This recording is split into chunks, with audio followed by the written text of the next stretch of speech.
एक और बड़ी खबर इस वक्त आ रही है जहां ड्रोन अटैक यहां पर हुआ है। बहरीन में एक बहुमंजिला इमारत में ये ड्रोन हमला हुआ। आप देखिए अचानक से हमला हुआ और ऊपर जो जितने भी वहां पर हिस्से थे इस इमारत के, आप देखिए किस तरीके से तबाह होते हुए बाकायदा चिंगारियां आग के नीचे उड़ती हुई यहां पर दिखाई दे रही हैं। आप देखिए बहरीन में ये ड्रोन अटैक यहां पर किया है ईरान ने।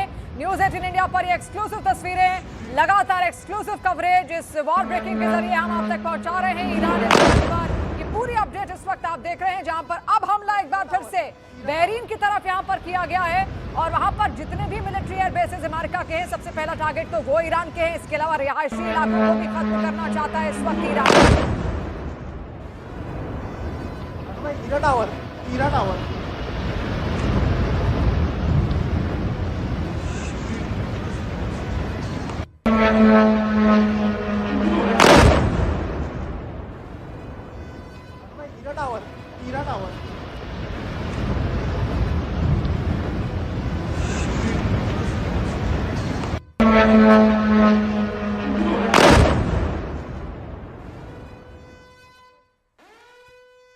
तो देखिए आपने किस तरीके से लगातार कई हमले यहां पर ईरान की ओर से किए जा रहे हैं और अब भी वो कई सारे देशों को टारगेट यहां पर कर रहा है जो अमेरिका के साथ हमेशा रहे और ईरान के खिलाफ यहां पर रहे हैं। डिफेंस एक्सपर्ट शैलेंद्र सिंह जी लगातार हमारे साथ यहां पर बने हुए हैं।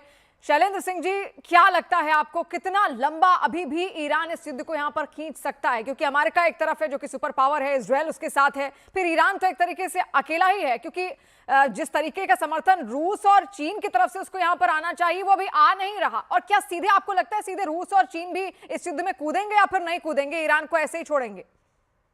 अभी तो युद्ध स्टार्ट ही नहीं हुआ है। मैं आपको बता रहा हूं, मैं इसको बड़ी जिम्मेदारी से बता रहा हूं। इजराइल ने बोला है उसने प्रीएम्प्टिव स्ट्राइक करी है, उसने अभी तक कहीं कोई वॉर नहीं करी है। अभी वॉर तो शुरू नहीं है। आप जो ये 100, 150, 200 जो भी मिसाइल्स आप देख रहे हैं जो ईरान ने दागी हैं, चाहे वो इजराइल के तरफ चाहे दूसरी 7 अदर कंट्रीज में जो मिलिट्री बेसिस हैं यूएस के, उसके लिए ये सारी की सारी कौन सी मिसाइल है? ये स्टेट ऑफ आर्ट मिसाइल नहीं है। ये वो जो बोलते हैं ना मैक 1, 2, 3, 4, वो वाली नहीं है। सुपरसोनिक मिसाइल नहीं है, हाइपरसोनिक मिसाइल नहीं है। These are all ballistic missile.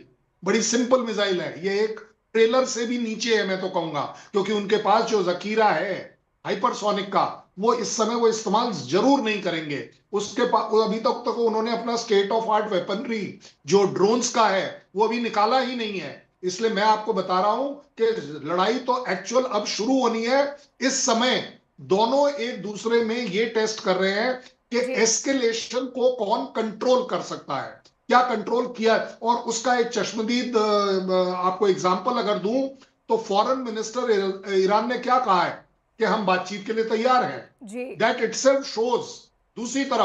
दूसरी तरफ अगर आप ट्रंप की स्टेटमेंट देखें जहां वो कहते हैं कि ये स्ट्राइक्स और काफी दिनों तक चलेंगी, उनका कहने का मतलब क्या है? इसका मतलब है कि ईरान को हरा पाना भी उतना आसान नहीं है जितना हम सोच रहे हैं। ये वेनेजुला नहीं है, ये मादुरो नहीं है, ये खमेनी है, ये ईरान है।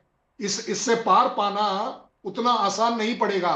अभी हम जब बात कर रहे थे बुर्ज खलीफा की, Burj Khalifa will not be the target. हालांकि वॉर में ईरान ये कर सकता है क्योंकि उसका एम होगा कि इन सब कंट्रीज को पनिश करना जो यूएस को सपोर्ट कर रही हैं। लेकिन बुर्ज खलीफा से 32 किलोमीटर दूर यही करता हुआ वो इस वक्त दिख भी रहा है।